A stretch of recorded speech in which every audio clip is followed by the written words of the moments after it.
Alright, let's have another look at the strategic situation. So we have taken over most of the Union territory. They only have a few exhausted resource points left, so we'll just leave them alone. Over here we have destroyed all of the Empire, and we're slowly trying to take over the resource nodes. Um, Here we have our main fleet from the previous two battles against both the Union and the Empire coming into the Federation territory. It seems like they constructed a few small units to counter us, but we're very close to their capital, so we'll just go for their capital. And the secondary fleet here was a light cruiser as a flagship. I'm just gonna make it a flagship now. Here's the battle cruiser fleet and the light cruiser fleet. The battle cruiser fleet will go for their main capital, and the light cruiser fleet will go pick off. No, that's depleted. Okay, we'll pick off their resource nodes one by one. Over here, the Federation has been sending all of their combat units all the way across the map to help their allies against the cultists, their allies being the kingdom. And so they're very spread out. They're losing quite a few units in the battles here as well. It's just been a huge mess. But the bulk of their resources that exist right now that's outside of the base are in this group of fleets here, and we don't want them to have the fun by themselves. So we constructed two support cruisers that should be very good at dealing with these squadrons, and we'll just take them out here. Over on the southern side, we have a fleet of heavy battleships going against, trying to, go fast against the cultists' main base, or at least what I believe to be their main base, based on just how much material they're keeping. And if we can take out that material, that will prevent them from spawning or building more reinforcements. They're having quite the spam of units right now, so it'll be quite a lot of work to tidy it up. So whatever helps, yeah, whatever we can do to prevent reinforcements, that will be helpful. Here at the kingdom, they don't have a lot of units, but we have constructed a flagship fleet, which is in waiting in case they declare war on us when we invade the Federation. Then we'll be able to respond accordingly and just go for their resource nodes as well. We'll have quite a bit of material in waiting over here. That we should be able to use to refuel the flagship, but the flagship is fully fueled as well. And then if needed, we can bring quite a bit of material from above. I think we have almost 1 million here that we can bring down to support the war effort. All right, here we have our first battle against the cultists. We have brought in absolute amount of firepower, our heavy battleship, the Ocean's Requiem, and one of these support cruisers, the Monsoon Melody, against some of their structure, which are quite pretty looking, in fact. Yeah, and I really like their color scheme. It's kind of reminiscent of like Aperture Science from Half-Life. Half-Life? No, from the Portal 2 series. And then they got some light defensive installations, but they're on the seafloor.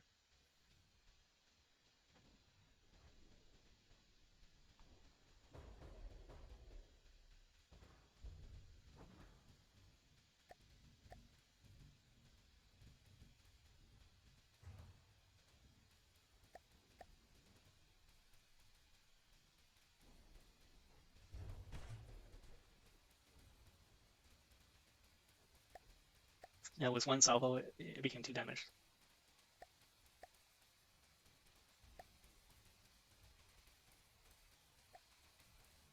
It's 80% of sinking. So I guess that's one good thing about these. Hmm. Hmm. I think this might be the wrong version of the support cruiser that has it still has a disruptor rounds.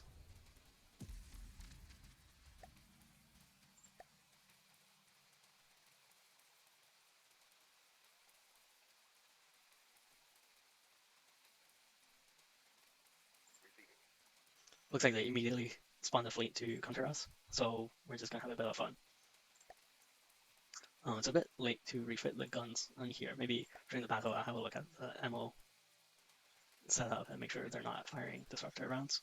The MP charging the disruptor rounds are not very high, so it's unlikely they'll just knock out the AI in one hit.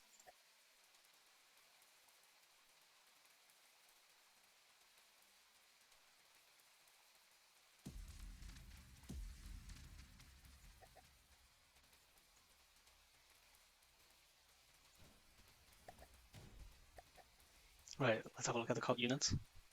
If they don't submerge very quickly, it's likely they will die in one volley or so. Do they have shields? Is it just invisible shields? So that's one of the called submerged cruisers. It has a lot of firepower for the size, which is good. Makes it a bit of a more interesting challenge. Here, broadside submarine. Yeah, they're very nice looking units. Lots of missiles, and they could just be glass cannons. Oh, we have this thing as well. Submersible assault cruiser. Have we seen that before? Yeah, okay, only a few different units. Actually, this one, it's a missile submarine. The other one's broadside submarine. Okay, so I think these fire torpedoes from these launchers on the side. Question is, can we hit it?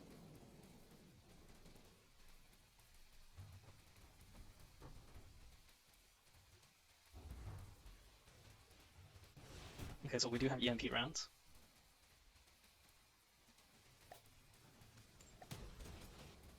Very carefully look through here.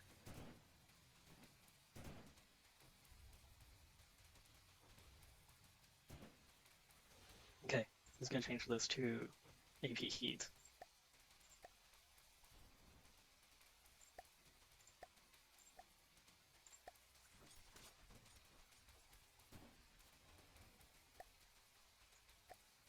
Support cruiser as well.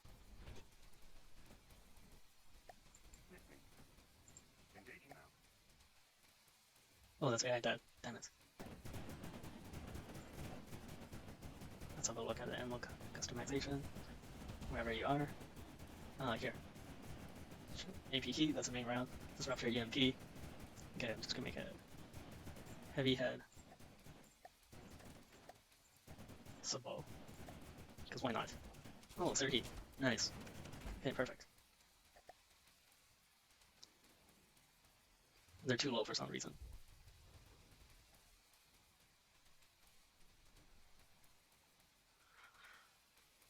Well, that's a bit of a shame that EMP ammunition has been used, but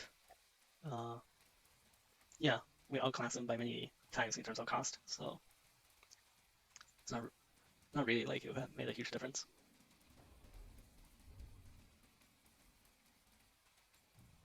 Hopefully the EMP ammunition will be depleted by the next battle. Right, you get away from that land.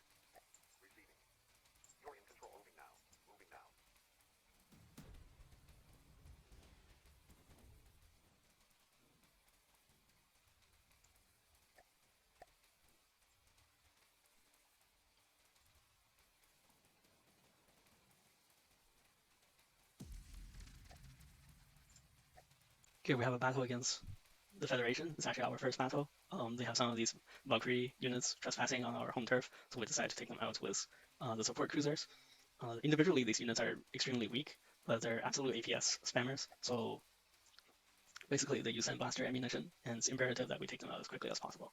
That's why we spawned 2 of these cruisers, so basically we double their cost, but I want to keep the amount of repair to a minimal. We haven't taken any damage so far. Alright, retarget.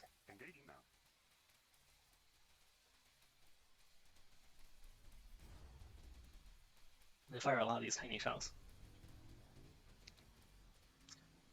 which is really annoying, but there's not a lot of defenses against that. Because we have guns on both sides, I think we can just wait into the swarm and just knock them out very quickly.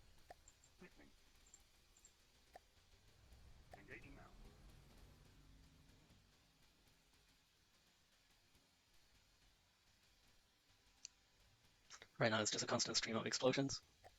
See, we have been taking damage, it's just very hard to see.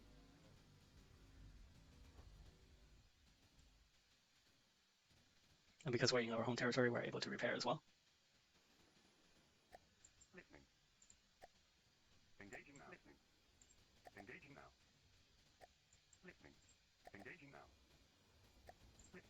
Just aim for the most stable one.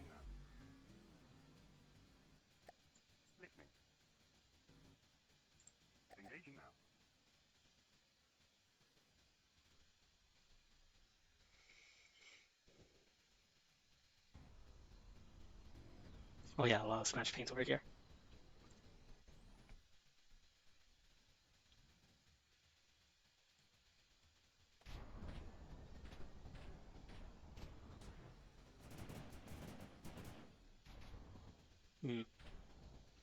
I can really see the battle from this cockpit here. Ooh.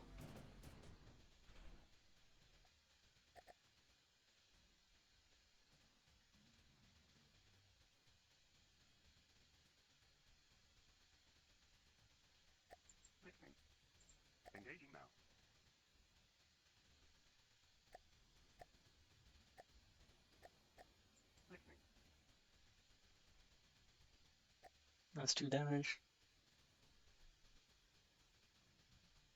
Alright.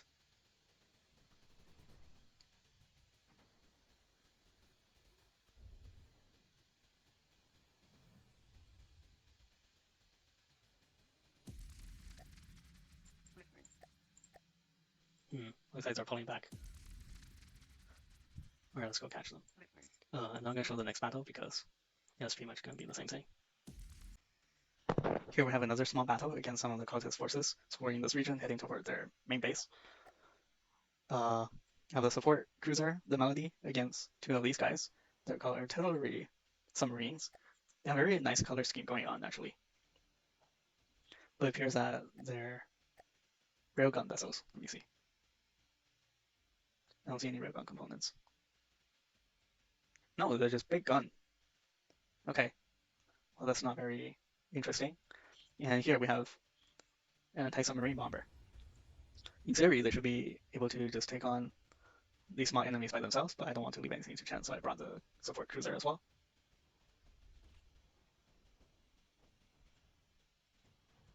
Let's have a look at that network. Yep, that's 1 gun knocked out. Right, as long as these guys don't just collide.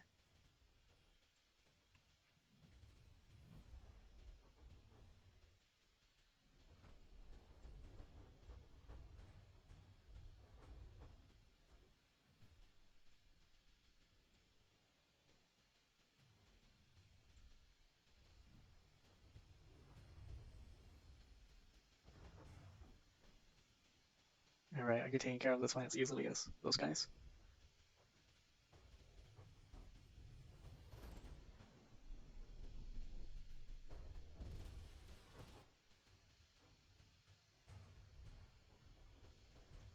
It's very cinematic. Oh. Alright, let's get a particle cannon bombing run. Okay. Yeah. Done and done.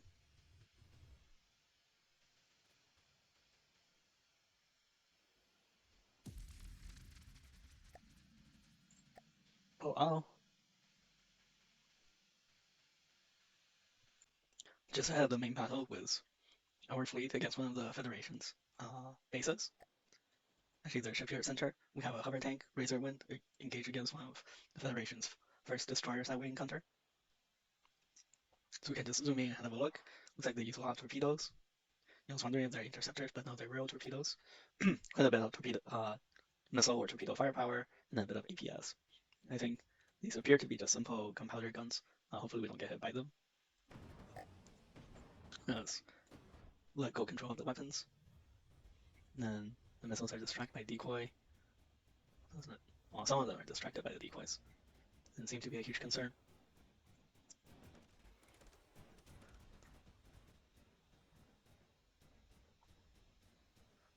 The missiles don't appear to be reinforced. Quite a bit of accurate gunfire coming from the destroyer. We're not able to dodge everything.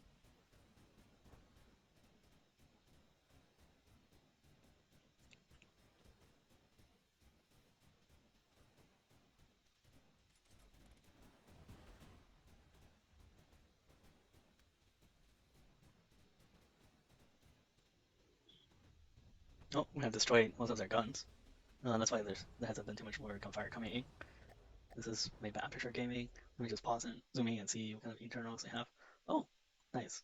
There's more than just a basic 1 floor room. There's actually 2 floors, 3 floors. Cool. And then there's another. Oh, that's a fake window. Okay. Those appear to be missile interceptors. No, they're just offensive missiles. Okay. I think those might be for AA.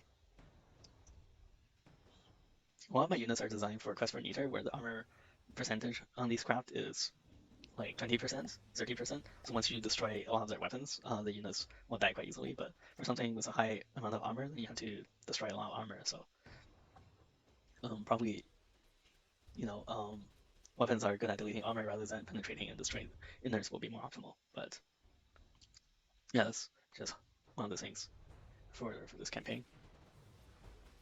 We have to be careful we don't let the tank ram into land. We suffer 2% damage in this combat. So the units are about equal cost, but they have much bigger volume.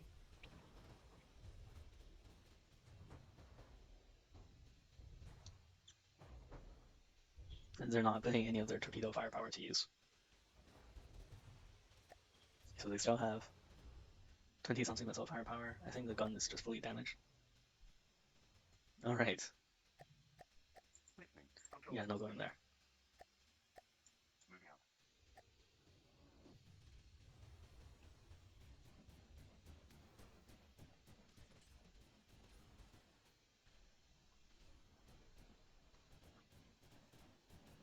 So we do have tiny little landing gear, but as the speed this thing goes, sometimes they might not be enough to prevent extensive damage when having a you call not so soft landing. And decapitate another turret, they're still at 76%.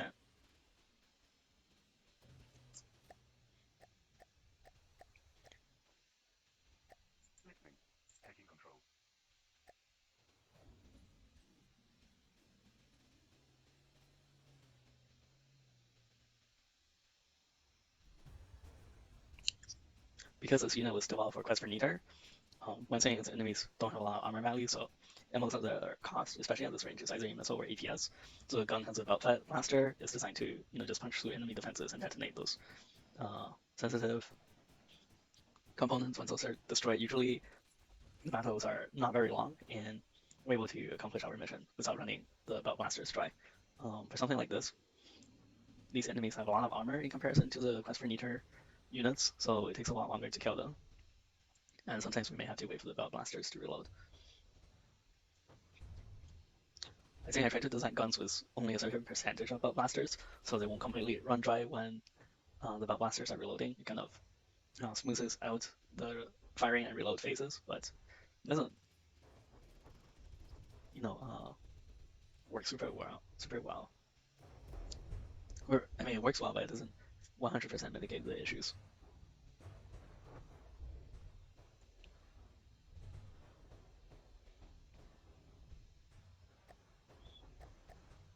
I think one of the guns fire AP heat, and the other one it might be a heavy head sub bow or sub bow APA. I forgot, but even for the AP heat round, it's 90% kinetic and 10% or 20% heat. So in theory, they should be pretty good at destroying blocks,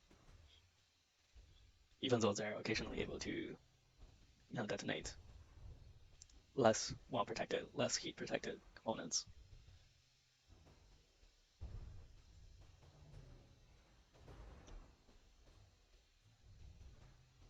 I feel like we might have just destroyed everything that's already prone to explosion on this ship. It has pretty good flotation. It's still functioning. That AI component right explodes in the bottom of that ship. And there's so much heavy armor on these crafts. And just normal blocks as well. What kind of engine are you using? If the engine stops functioning, would you think? See, there's a lot of oh, there's an engine. I think that's only one way at the back.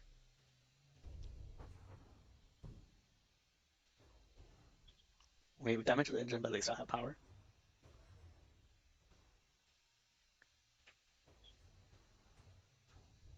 Very nicely designed craft.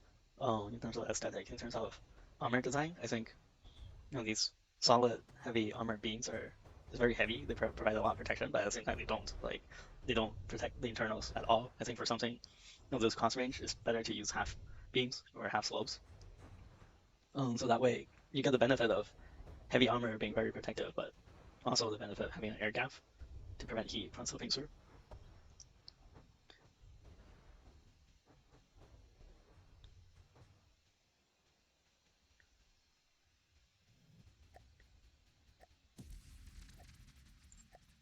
All right, here we have our main siege fleet engaged against one of the Federation's bases.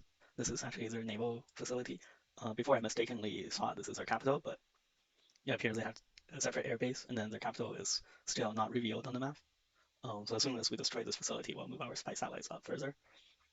Let's just have a quick look at some of their units. I think the smaller sieges I'm gonna cut out if there's nothing interesting happening, I'm gonna not record them either, because at this point it's pretty repetitive. I just want to show off each unit as much as possible. But yeah, it would be cool if they put these ammo storage things underwater. But I guess because this is not meant to be a super difficult campaign, um, these weaknesses are intentional. Here we have a very beautiful looking construction yard. It's just really cool. We destroyed one of these earlier off screen because it was just by itself. There wasn't anything super interesting to it. All right, let's see if everything is functioning as intended. All right.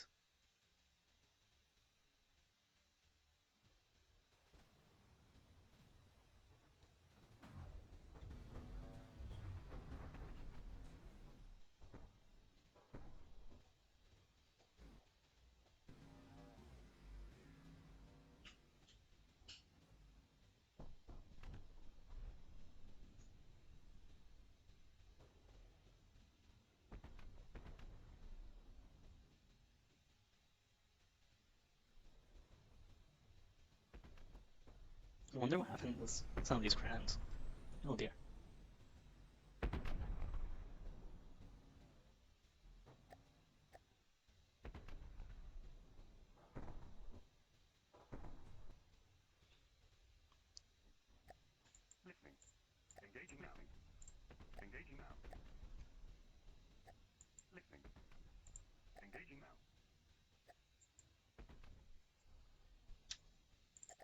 All right, what is this? Move here.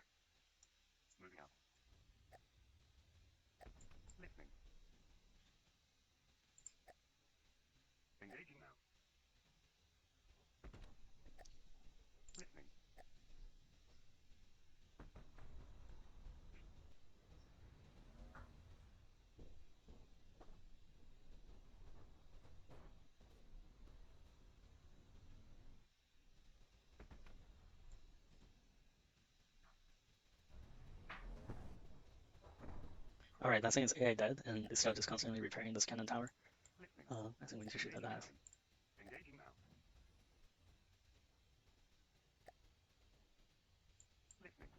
Okay, that one. Hover tank, is it coming back? Man, these cliffs are really steep. It's almost like the mountain's going right up into space. I'm on top of the world. Right, hover tank is coming back. Now, where is AI?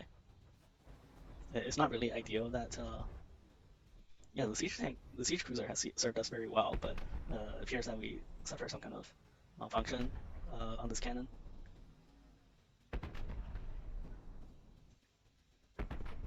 Which I have never seen that particular malfunction before. Uh, it does look like it detonated on part of the spinny thing.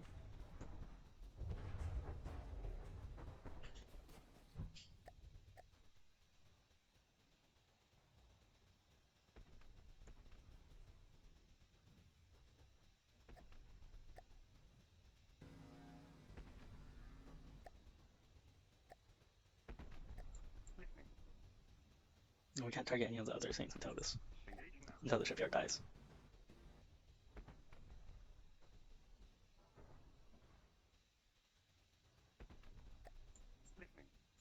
I think we'll just pull that out. Pull that out too.